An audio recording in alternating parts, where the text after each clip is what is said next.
Hello, friends, and welcome to the Exams Made Simple. And we are back again with the Hindu Complete Newspaper Analysis for 13th of August 2021. तो 23 अगस्त 2021 का the Hindu newspaper analysis देखते हैं। शुरू करने से पहले आपको बता दूं कि अगर आपको वीडियो पसंद आती है तो उसमें शर्माने की कोई ज़रूरत नहीं है। अच्छी बात है, अगर आपको पसंद आ रही है तो please do like the video from your side. आप बस उसको लाइक कर लीजिए अपनी तरफ से, अगर पसंद आ रहा है तो, ठीक है ना। स्टार्ट करते हैं पहले आज के सवालों के साथ। पहले आज के सवाल देख लेते हैं जिनके जवाब आपको देने हैं। फर्स्ट क्वेश्चन इज,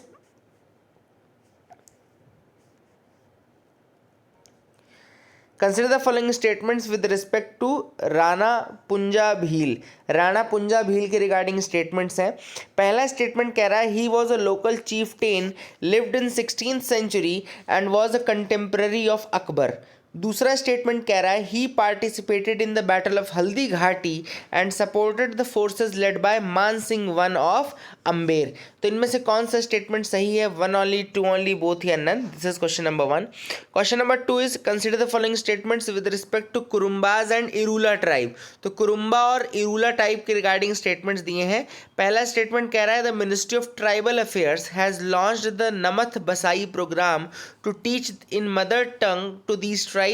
दूसरा स्टेटमेंट कह रहा है Irula tribe worship Vishnu under the name of Ranga Swami and Shiva without differentiation. Which of the following statements are incorrect? आपको बताना है इनकरेक्ट स्टेटमेंट्स कौन से हैं। One only, two only, both या none? Question number 3 is, which of the following are the reason behind the wild fires in India. Wild fires के reason क्या क्या होते हैं? अब यहाँ पे देखो, आपको बहुत सारे पॉइंट्स दिए। पहले पॉइंट नंबर 1 दिया है हॉट एंड ड्राई सीजन। दूसरा पॉइंट दिया है लाइटनिंग स्ट्राइक्स। तीसरा है लैक ऑफ सॉइल मॉइस्चर। चौथा है stubble burning.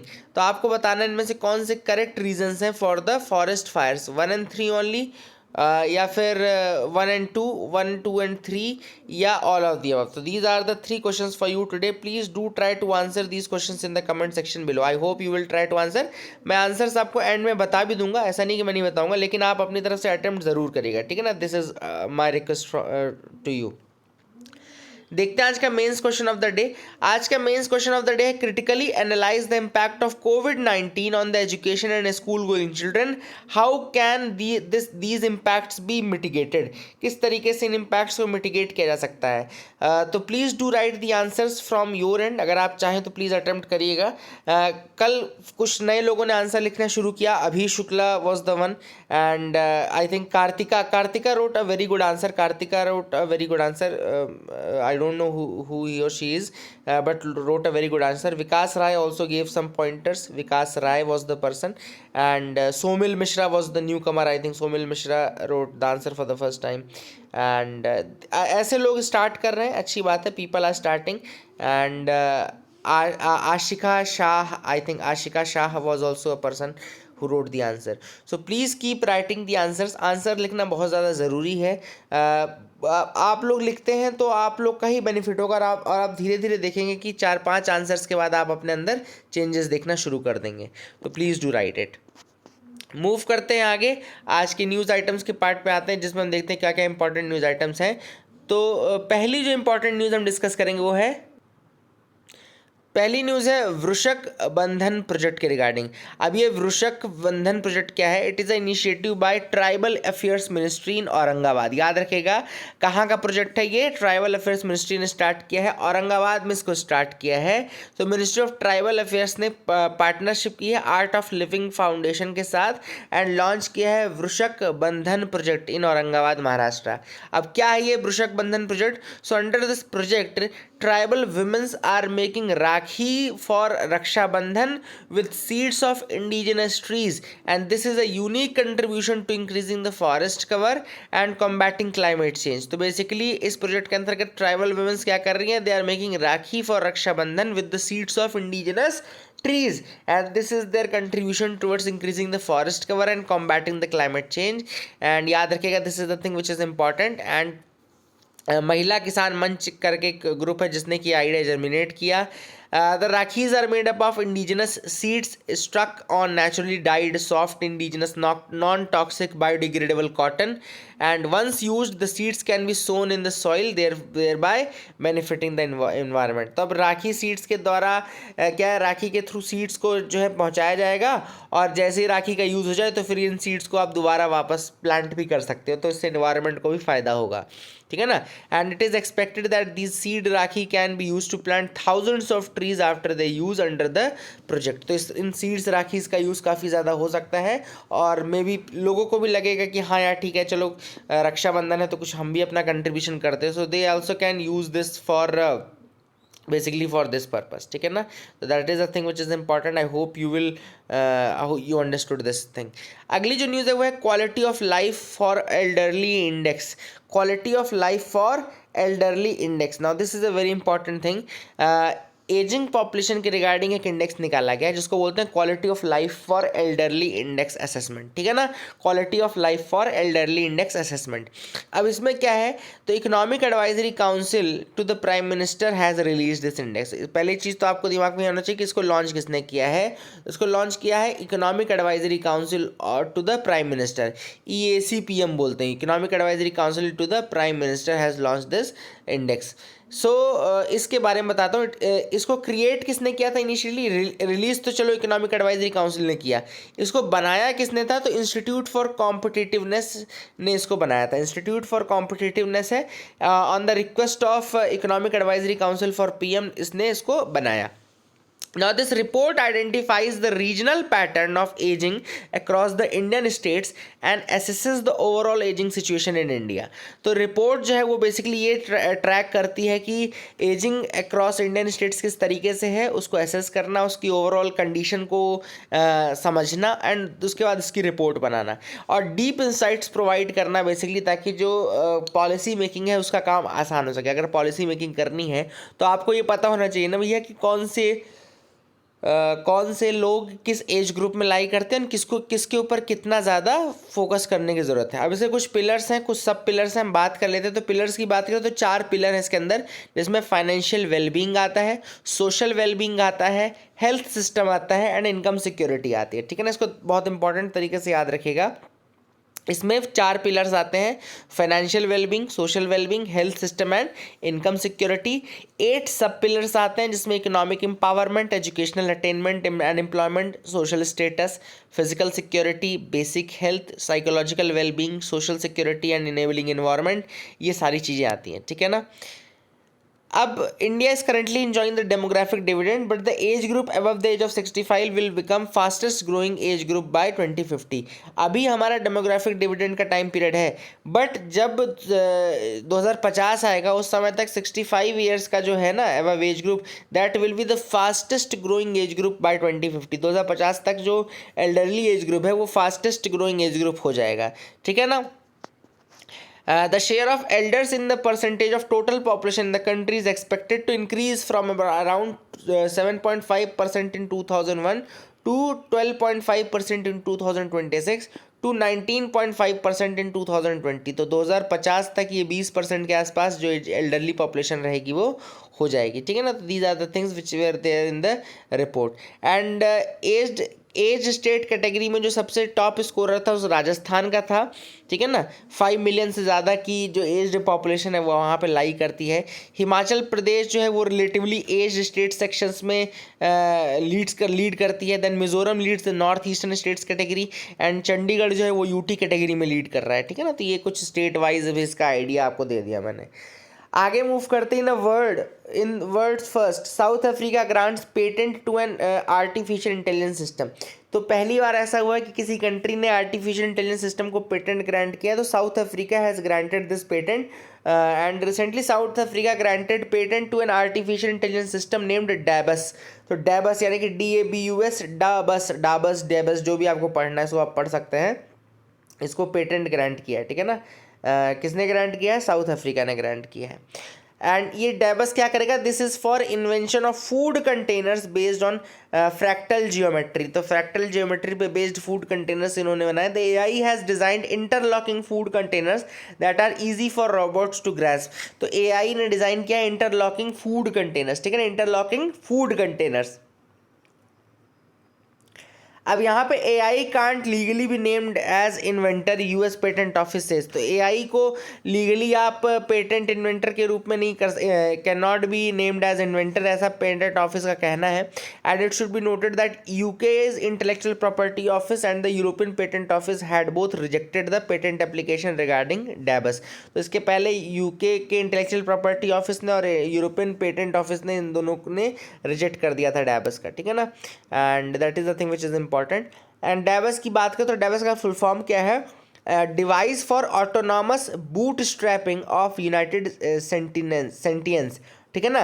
And Stephen Thaler ने इसको इसके पायनियर हैं in the field of AI and programming. DABUS क्या है, device for autonomous bootstrapping of unified sentience, ठीक है ना। This system mimics the human brainstorming and creates new inventions. Dabus is a particular type of AI, often referred to as creativity machines, because they are capable of independent and complex functioning. डेबस अपने आप में complex functioning कर सकता है और ये mimic करता है ह्यूमन ब्रेन स्टॉर्मिंग को। याद करना है, डेबस जो है वो इंडिपेंडेंट मतलब ह्यूमन ब्रेन स्टॉर्मिंग को ये मिमिक करता है और नए इन्वेंशंस अपने आप बनाता रहता है, नए इन्वेंशंस ये अपने आप बनाता रहता है, ठीक है ना। अगली न्यूज़ पे आते हैं, फ्रंट पेज पे ही न्यूज़ है, Kabul offers to share power now. तो तालिबान ने अभी बहुत बड़ी बड़ी सिटीज़ को कैप्चर कर लिया, जिसमें पहले हमने कुंदूज मैंने आपको बताया था, उसके बाद मैंने आपको तलोकान बताया था, ठीक है ना, ये सब मैंने आपको ऑलरेडी बताए थे। लेकिन अब जो उन्होंने कैप्चर किया है वो बहुत ही इंपॉर्टेंट, बहुत ही बड़ी सिटीज़ जो है वहाँ की, हेरात और गजनी। हेरात और गजनी को कवर कर लिया ना। हेरात आपको पता होना चाहिए कि तीसरी सबसे बड़ी सिटी है ये अफगानिस्तान की। तो कुल मिलाकर के जब इतनी बड़ी बड़ी सिटीज़ पे उनका कब्जा हो रहा है तो तालिबान ने क्या किया, they are seizing the strategic cities now. So Kabul has done what, Kabul has agreed for sharing power. And Kabul ने अब तालिबान को कहा है कि भैया चलो गिले शिकवे दूर करो, आओ वो झप्पी पालें और ये वो सारी चीज़ें उन्होंने बोलना शुरू कर दिया है कि आओ हम तो ऐसे ही मजाक कर रहे थे, आप लोग तो सीरियस हो गए। तो अब वो तालिबान के साथ पावर शेयरिंग करना चाहते हैं, ठीक है ना। But will Taliban accept power sharing और will they go for total blow down. तो ये अब एक देखने वाली बात रहेगी कि किस तरीके से तालिबान आगे मूव करता है, ठीक है ना। तो नाउ तालिबान जो है वो, मैंने कल एक वीडियो बनाया था तालिबान के ऊपर कि क्या रियल रीजंस है अफगानिस्तान की पूरी इंस्टेबिलिटी के लिए। वो वीडियो आप एक बार ज़रूर देख लीजिएगा, मैं लिंक नीचे डिस्क्रिप्शन सेक्शन में डाल दूंगा। एक्चुअली उसमें बहुत सारे कॉम्प्लेक्स फैक्टर्स हैं, बट हमको क्या लगता है कि तालिबान एक टेररिस्ट ग्रुप है और इस तरीके से वो एक्ट कर रहा है। लेकिन उसके और भी रीजंस हैं। जो अफगानिस्तान का कॉन्स्टिट्यूशन है वो भी अपने आप में एक रीज़न है इसके पीछे का। अफगानिस्तान का कॉन्स्टिट्यूशन भी कोई बहुत अच्छा कॉन्स्टिट्यूशन नहीं है, और एक अमेरिका जैसी कंट्री जिसने कि मेन सब कुछ दिक्कत में डाला है वो अमेरिका ही है, ठीक है ना। मूव करते हैं अगली न्यूज आइटम में। GSLV F10 fails to put satellite into orbit. तो GSLV F10 जो है, GSLV F10 श्रीहरिकोटा से लॉन्च की गई और यहाँ पे फेल हो गया है EOS-01 मिशन। जो हमारा EOS-03 मिशन था ना, सॉरी, अर्थ ऑब्जर्वेशन सैटेलाइट का मिशन था, तो वो हमारा फेल हो चुका है। वो हमारी सैटेलाइट ऊपर स्पेस पे नहीं जा पाई, ठीक है ना। एक्चुअली 3 स्टेज में हो रहा था। पहला स्टेज सॉलिड लिक्विड वाले जो स्टेज थे वो तो हो गया सॉलिड वाले स्टेज, लेकिन जो थर्ड स्टेज था क्रायोजेनिक वाला, वहाँ पे फेल हो गया इग्निशन फेल हो गया थर्ड स्टेज में, जिसमें कि क्रायोजेनिक था, वो थर्ड स्टेज फेल हो गया। इसलिए हमारी जो सैटेलाइट थी EOS-03 वो इंटेंडेड ऑर्बिट पे नहीं जा पाई, ठीक है ना, इंटेंडेड ऑर्बिट पे नहीं जा पाई। आगे मैं और आपको डिटेल बता दूंगा आगे के पेजेस में, इसको याद रखेगा। आगे आंसर्स मैं आपको बताता हूँ, जो आंसर्स आज क्वेश्चन पूछे उनके आंसर्स दे देता हूँ। पहला सवाल मैंने पूछा था राणा पुंजा भील के रिगार्डिंग। तो पहला स्टेटमेंट तो सही, कंटेम्प्रेरी ऑफ अकबर थे। दूसरा स्टेटमेंट गलत है, क्योंकि इन्होंने मानसिंह वन ऑफ अम्बेर को नहीं सपोर्ट किया था, इन्होंने राणा प्रताप इनको किया था। क्योंकि ऑब्वियस ही बात है, जो हल्दी घाटी का युद्ध था उसमें मानसिंह वन ऑफ अम्बेर जो थे वो अकबर की साइड था, अकबर की फोर्सेस को लीड कर रहे थे। इनके अपोजिट जो थे उनको उन्होंने लीड किया था। महाराणा प्रताप को किया था, ठीक है ना। तो इसलिए पहला स्टेटमेंट, दूसरा स्टेटमेंट गलत है। कुरुम्बा रूलर ट्राइब के रिगार्डिंग इनकरेक्ट स्टेटमेंट बताना था, इसका आंसर बी होगा। सेकंड स्टेटमेंट जो है वो गलत है, ठीक है ना। पहला स्टेटमेंट तो सही है, सेकंड स्टेटमेंट गलत है, क्योंकि नमत बसाई तो आपका चलो ठीक है वही वाला है कि वो एजुकेशन के लिए है, लैंग्वेजेस के लिए है, लेकिन जो दूसरा स्टेटमेंट है वो गलत है। इरूला का लिखा है Irula tribes worship Vishnu in under the name रंगा Swami and Shiva with differentiation, है ना, ये लिखा हुआ है। तो ऐसा नहीं होता है। Irula tribe basically their majority is Vishnu under the name of, ठीक है ना। वैसे इसके आई थिंक दोनों स्टेटमेंट ही करेक्ट हैं, इसको याद रखिएगा, दोनों स्टेटमेंट ही करेक्ट है, ये भी सही है स्टेटमेंट है। इसमें एक फैक्टर बस ये गलत है कि पूरी की पूरी रूरल ट्राइब जो है वो शिवा और विष्णु को नहीं कर, कुछ लोग एनिमिज्म भी करते हैं। जैसे एनिमिज्म का मतलब क्या होता है कि जानवरों को या नेचुरल जो फोर्सेस हैं उनको भी वो वर्शिप करते हैं, इसलिए पूरी की पूरी रूरल ट्राइब नहीं करती। लेकिन हाँ, ये स्टेटमेंट सही है, रंगा स्वामी के नाम से वो विष्णु की वर्शिप करते ज़रूर हैं। तो this is correct I think, है ना, इसको करेक्ट कर लेना आप लोग, दिस इज़ करेक्ट, ये इनकरेक्ट नहीं है, ये भी स्टेटमेंट करेक्ट है। पहला तो करेक्ट है ही, दूसरा भी करेक्ट है, ठीक है ना, तो इसको याद रखिएगा। तीसरा सवाल मैंने पूछा था कि वाइल्ड फायर्स इन इंडिया के रीजंस क्या क्या है, तो ये चारों ही रीजंस है, hot and dry seasons, lightning strikes, lack of soil moisture, stubble burning, चारों ही रीजन है। इस कारण से these all are the reasons for the forest fires. I hope you got clarity regarding that. तो कुछ नई चीज़ हमने सीखी, आगे मूव करते हैं, देखते हैं और क्या इंपॉर्टेंट न्यूज़ आइटम्स है जिनके बारे में डिस्कस करना है। HIMS hymns now Delhi government ने एक नया सिस्टम इंट्रोड्यूस किया है, बहुत ही अच्छा सिस्टम है, जिसको बोलते हैं health information management system. Health information management system इन्होंने यहाँ पे इंट्रोड्यूस किया है और दिल्ली गवर्नमेंट इम्प्लीमेंट करने वाला है world class health information management system, जिसको कि वो ट्रांसफॉर्म करेंगे, जिससे कि हेल्थ सिस्टम को, हेल्थ केयर को पूरा ट्रांसफॉर्म करने के लिए बेसिकली उनका ये है स्टेप। इसमें होगा क्या कि people will get freedom from long queues of hospitals and इसके बाद उनको क्या होगा, बेसिकली डॉक्टर का जैसे अपॉइंटमेंट लेना, ऑनलाइन पोर्टल से उन्होंने ले लिया, अब उनको टाइम फ्रेम, ऑनलाइन ही एक टाइम फ्रेम प्रोवाइड कर दिया जाएगा, ठीक है ना। आपने अपना लिया और आपको ऑनलाइन ही टाइम फ्रेम दे दिया जाएगा कि भैया आप 12 से 1 के स्लॉट में आ जाओ। तो जैसे पहले क्या होता है, अगर आप करंट स्टेटस देखें, डॉक्टर क्या गए, लाइन में लगे हैं, अपनी बारी का इंतज़ार कर रहे हैं, नंबर आ रहा है आ रहा है आ रहा है आ रहा है, बैठे हुए हैं, या तो फिर जाने के बाद वहाँ से घर आ रहे हैं, घर आने के बाद फिर जा रहे हैं, तो पता चल रहा है आपका नंबर निकल गया। तो ये सारी जो दिक्कतें थी, दुविधाएं थी, इन सबसे मुक्ति मिल जाएगी and people online slot book कर सकते हैं, फिर उनको उनके टाइम फ्रेम मिल जाएंगे, अपने डेजिग्नेटेड टाइम फ्रेम में आप पहुँचिए, आपका काम 1 घंटे में हो जाएगा and that will be a very good thing. तो जो हेल्थ इंफॉर्मेशन मैनेजमेंट सिस्टम है काफ़ी अच्छा सिस्टम है। इसके अलावा दूसरा चीज़, आपको एक हेल्थ कार्ड भी मिलेगा, आपका एक हेल्थ कार्ड मिलेगा। जैसे आपने कोई चीज़ दिखाई, आपने अपने आप को दिखाया, आपको जो भी बीमारी डायग्नोस हुई वो चीज़ वहाँ पे इंटर कर दी गई हॉस्पिटल्स में। फिर अब आप 4 साल बाद कहीं जाते हैं ना, तो आपका हेल्थ कार्ड के थ्रू आपका स्टेटस भी देखा जा सकता है कि भैया पिछले 4 साल के पहले आपको इस चीज़ से डायग्नोस किया गया था और आपको ये प्रॉब्लम थी। तो ये काफ़ी एक अच्छी इंपॉर्टेंट इनिशिएटिव है टेक्नोलॉजी का और हेल्थ का, जो एक मतलब कहना चाहिए सिम्बायोटिक रिलेशनशिप बनाया गया है, काफ़ी बेहतरीन बनाया गया है, इससे काफ़ी फ़ायदे होने वाले हैं, ठीक है ना। आगे मूव करते हैं, देखते हैं और क्या इंपॉर्टेंट न्यूज़ आइटम्स हैं।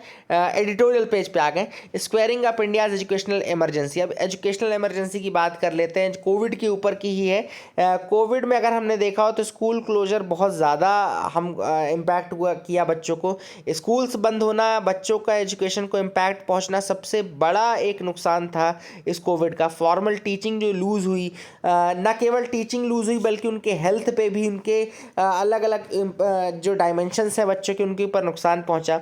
अब ऑथर ने सबसे पहले यहाँ पे स्कूल क्लोजर इंडिकेटर एक स्ट्रिंजेंसी इंडेक्स बताया है कि एक स्ट्रिंजेंसी इंडेक्स है, ठीक है ना। तो उसने बताया कि किस तरीके से कितना स्ट्रिंजेंट था अलग अलग कंट्रीज़ में स्कूल्स का क्लोजर। उसमें इंडिया का जो स्कूल क्लोजर था ना, वो वन ऑफ द सबसे बड़ा स्कूल क्लोजर था। अगर आपने देखा हो इस इंडेक्स में, इंडिया में 503 दिनों तक 503 डेज लगभग स्कूल बंद रहे हैं, ठीक है ना। ब्राज़ील में 495 दिनों तक सेकंड जो स्ट्रिंजेंट था वो ब्राज़ील का था। देन उरुग्वे 516 का है ना। बट इसमें उरुग्वे में दिक्कत ये कि हमारे जो ऑल लेवल्स ऑफ एजुकेशन थे वो कम थे, इसलिए इनके कम दिन है। देखो आप वो बोलेंगे कि 516 तो सबसे ज़्यादा होना चाहिए, बट ऐसा नहीं है। आपको ये भी देखना है कि टोटल क्लोजर जो था वो सब बहुत ज़्यादा था। इधर देखो ये वो बहुत ज़्यादा था, इंडिया में बहुत ज़्यादा था, ब्राज़ील में बहुत ज़्यादा था, ये इनमें कम था। ठीक है ना। देन वियतनाम में 510 दिनों तक था।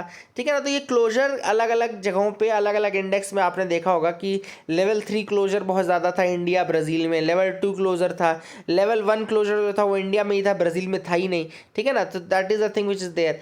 तो यहाँ पर काफ़ी इंपॉर्टेंट ये स्ट्रिंजेंट इंडेक्स है, उसमें इंडिया बहुत ज़्यादा स्ट्रिंजेंट था।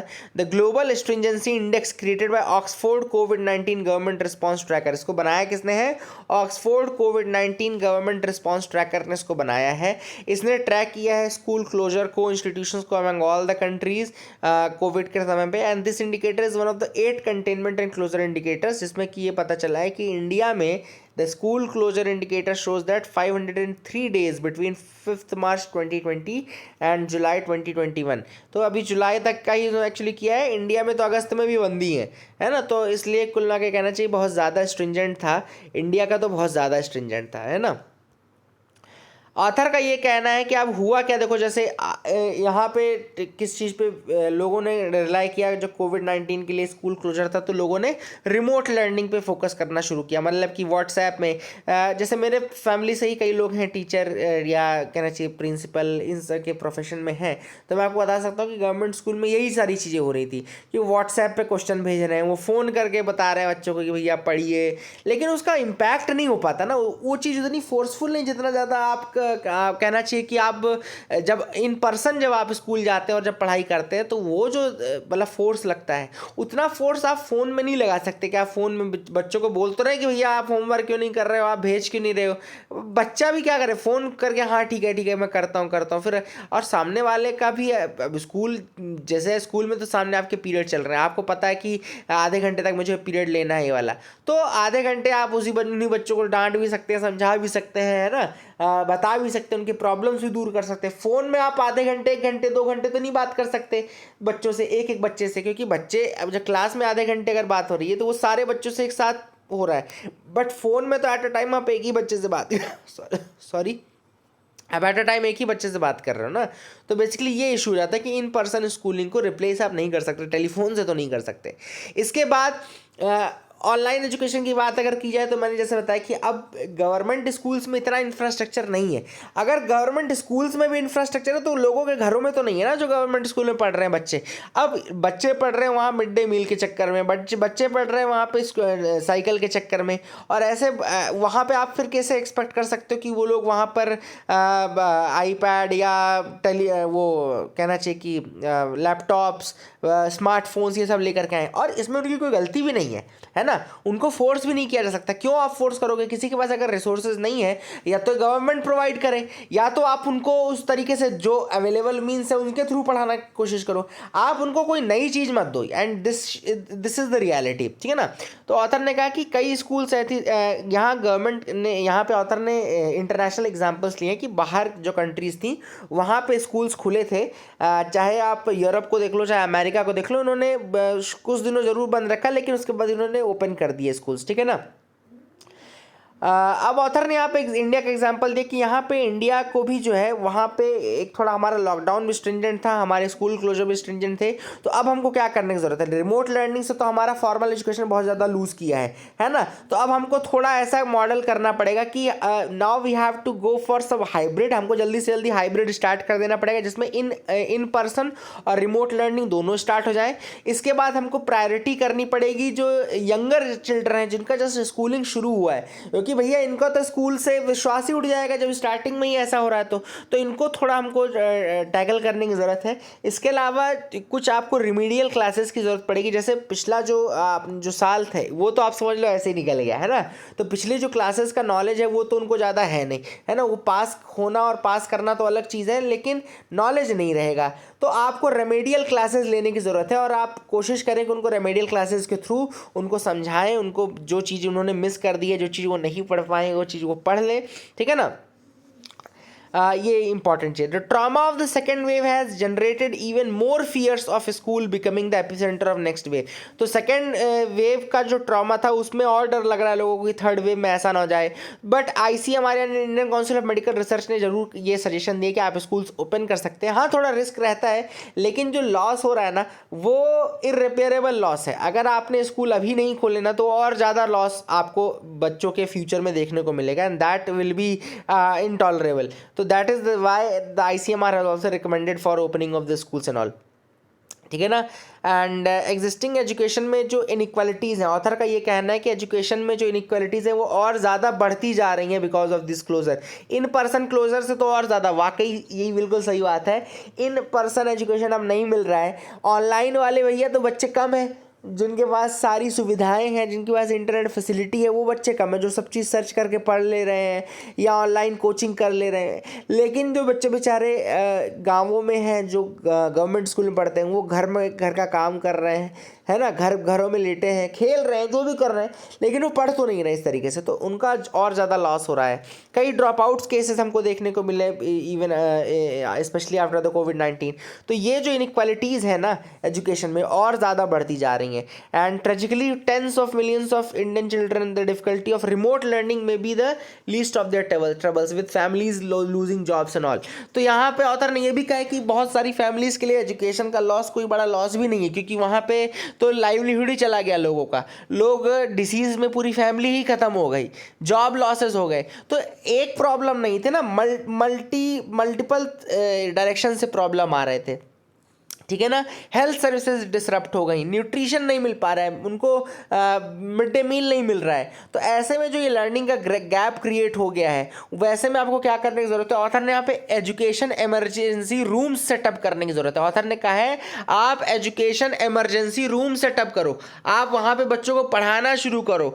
लोकल प्लान्स में आप मॉनिटरिंग डालो कि आप मॉनिटर करो कि स्कूल सही से चल रहे हैं कि नहीं चल रहे हैं। सेफ स्कूल ओपनिंग के प्लान बनाओ और जल्दी से जल्दी स्कूल्स ओपन करवाओ। तो ये सारे सॉल्यूशंस ऑथर ने यहाँ पे दिए। आई hope you got clarity regarding this article. This was a very good article, आपको समझ में आ गया होगा। आगे मूव करते हैं। दूसरा आर्टिकल है parliament is abdicating its oversight role. कल मैंने आपको जो क्वेश्चन दिया था ना उसका ये आंसर है। कल मैंने आपको बताया था ना कि पार्लियामेंट का जो डेमोक्रेटिक सेटअप है वो कहीं ना कहीं डिस्टॉर्ट होता जा रहा है, और पार्लियामेंट का जो रोल होना चाहिए था क्या क्या, आपको डिबेट करना है बिल्स पे, आपको डेलिब्रेशंस करने हैं बिल्स पे, आपको मतलब कि पार्लियामेंट्री कमिटीज़ को रिफ़र करना है बिल, ताकि उसमें और एक्सपर्टीज़ आ जाए। लेकिन ये सारे काम अब पार्लियामेंट नहीं कर रहा है। पार्लियामेंट की एफिशिएंसी की अगर मैं बात करूं तो इस बार की जो लोकसभा की वर्किंग है वो केवल 19% थी, एंड राज्यसभा की वर्किंग केवल 26% टाइम थी। मतलब जितना अलॉटेड टाइम था, अगर 1 घंटा अलॉटेड है, मतलब अगर 100 मिनट अलॉटेड है, तो केवल 19 मिनट लोकसभा लगा और 100 मिनट में से केवल 26 मिनट राज्यसभा लगा, ठीक है ना। गवर्नमेंट ने 20 बिल पास कर दिए, जिसमें से 18 बिल पास हुए ऐसे जिनमें कि कोई डिस्कशन ही नहीं हुआ। ऑफ द 18 बिल्स, 18 बिलों में से केवल 15 मिनट का डिस्कशन हुआ, ज़्यादा से ज़्यादा 15 मिनट का डिस्कशन हुआ। समझ लो, बिल पास हो रहे हैं, बिल ऐसे वैसे नहीं, छोटे मोटे नहीं, ओबीसी रिजर्वेशन बिल है, ओबीसी कम्युनिटी बिल है, लेकिन ये सारे बिल 15 मिनट से ज़्यादा के डिस्कशन में नहीं पास हुए। मतलब कि ये स्टेटस आ गया है पार्लियामेंट का। कोई स्क्रूटनी नहीं, कोई क्वेश्चनिंग नहीं। 15 बिल ऐसे थे जिसमें not even 1 member of the Lok Sabha spoke. 15 bill इनमें से ऐसे थे 20 में से, जिसमें से एक भी मेंबर लोकसभा का नहीं बोला, ठीक है ना। तो कुल मिलाकर के अगर आप देखें तो इनमें डिस्कशन, ये स्टेटस रह चुका है अब डिस्कशन का, ठीक है ना। इसके बाद मैंने बताया जैसे कि कोई भी बिल रेफ़र नहीं किया गया किसी भी पार्लियामेंट्री कमेटी के लिए कि उसमें ओवरसाइट मिल पाए, किसी एक्सपर्ट का एडवाइस मिल जाए। तो मतलब कि अब सारे एक्सपर्ट जो है ना वो सब नेता बन चुके हैं। कुल मिलाकर के आप समझ लीजिए कि सारे एक्सपर्ट अब नेता बन चुके हैं। वो डिस्कशन करेंगे, जो फाइनल हो जाएगा वो ऐसा बिल बना रहे हैं कि उसमें कोई डिस्कशन की ज़रूरत नहीं, वो तुरंत आप बिल पास कर दो बस, है ना, कोई स्क्रूटनी की ज़रूरत नहीं। मतलब इतने ज़्यादा इंटेलिजेंट हो गए हमारे यहाँ के नेता, और ये चीज़ें ऑथर ने यहाँ पे बताई भी हैं। There has been a sharp downward trend in the bills refer to the parliamentary committees. 71%, 15th Lok Sabha में 71% बिल्स जो थे वो रिकमेंडेशन के लिए गए थे to the parliamentary committees. Lok Sabha में और 27% 16th लोकसभा में गए। 16th लोकसभा में केवल 27%, मतलब 71 से 27% पर आ गया। और जो करंट है इसमें केवल 12% बिल्स गए। तो मतलब कुल मिलाकर के बिल्स का अब एक्सपर्ट्स के पास जाना कम होता जा रहा है, क्योंकि अब सारे एक्सपर्ट्स नेता बन चुके हैं, सारे एक्सपर्ट मिनिस्टर बन चुके हैं ना। That is the thing which is important. तो ऑथर ने यहाँ पे ये कहा है इसकी जो पार्लियामेंट का ओवरसाइट वाला रोल था वो ख़त्म होता जा रहा है।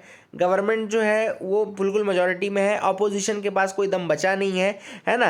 And every will be pass like this only. And जब तक ऐसा चलेगा तब फिर डेमोक्रेसी का इतना ज़्यादा मतलब कहाँ रह जाता है, जब आपको पता ही है कि डिस्कशन होना नहीं है, डिबेट होना नहीं है, पब्लिक स्क्रूटनी के लिए भी बिल्स को कम टाइम पीरियड के लिए रखा जाता है। तो ये all these things are happening now.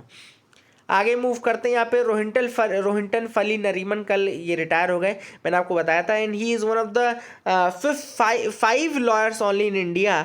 5 ही लॉयर ऐसे आज तक हिस्ट्री में हुए who have been directly appointed to the apex court जज पोजीशन, सुप्रीम कोर्ट में जज बने हैं। उनमें से 5 में से एक रोहिंटन फली नरीमन है। काफ़ी इंपॉर्टेंट केसेस भी हैं इनके। मैंने कल आपको बताया था श्रेया सिंघल का केस जो 66A से रिलेटेड केस था, है ना, उसमें ये थे। सबरीमाला केस के जजमेंट में ये थे। काफ़ी लैंडमार्क जजमेंट्स में ये रह चुके हैं, ठीक है ना। सैटेलाइट मिशन 2 स्टेजेस कंप्लीटेड पर थर्ड फेल्ड। तो यहाँ पे EOS-03 जो है वो फेल कर गया, मैंने आपको बताया था। सेकंड स्टेज तक तो नॉर्मल चला था, नॉर्मल था। क्रायोजेनिक अपर स्टेज में जो इग्निशन था वो नहीं हो पाया, and that is why it failed. EOS-03 क्या है? First state of art agile earth observation satellite है। EOS-03 क्या है? अर्थ ऑब्जर्वेशन सैटेलाइट है। एंड जियो सिंक्रोनस ऑर्बिट में इसको जाना था, जियो सिंक्रोनस ऑर्बिट में। And I in the sky इसको बोलते हैं, आई इन द स्काई बोलते हैं। तो साइक्लोन्स को, क्लाउड बर्स्ट को, थंडर स्टॉर्म्स को, नेचुरल डिजास्टर्स को, इन सबको ये वहाँ से मॉनिटर कर लेता। और GSLV Mark 2 जो है वो लार्जेस्ट लॉन्च व्हीकल है बिल्ट बाय इंडिया। याद रखेगा, GSLV Mark 2 is the largest launch vehicle built by India, जो कि एक्सपैंड करता है जियो सिंक्रोनस सैटेलाइट लॉन्च व्हीकल के रूप में। इसका फुल फॉर्म क्या है? जियो सिंक्रोनस सैटेलाइट लॉन्च व्हीकल, ठीक है ना। और ये सैटेलाइट्स को कहाँ ले जाता है? In the orbit which is synchronous with the earth orbit, ठीक है ना। तो इनको कहाँ ले जाता है? उस ऑर्बिट पे ले जाता है जो कि सिंक्रोनस है विद द अर्थ ऑर्बिट, इसीलिए इसको जियो सिंक्रोनस ऑर्बिट बोलते हैं, ठीक है, इसको याद रखिएगा। India Saudi Arabia begin naval exercise. India और सऊदी अरेबिया के बीच में नेवल एक्सरसाइज शुरू हो गई, जिसका नाम है Al Mohed Al Hindi. Al Mohed Al Hindi, this is the name of the naval exercise. अगर आपसे कोई पूछे अल मुहिद अल हिंदी किसकी एक्सरसाइज है, तो इंडिया और सऊदी अरेबिया के बीच की है, ठीक है ना।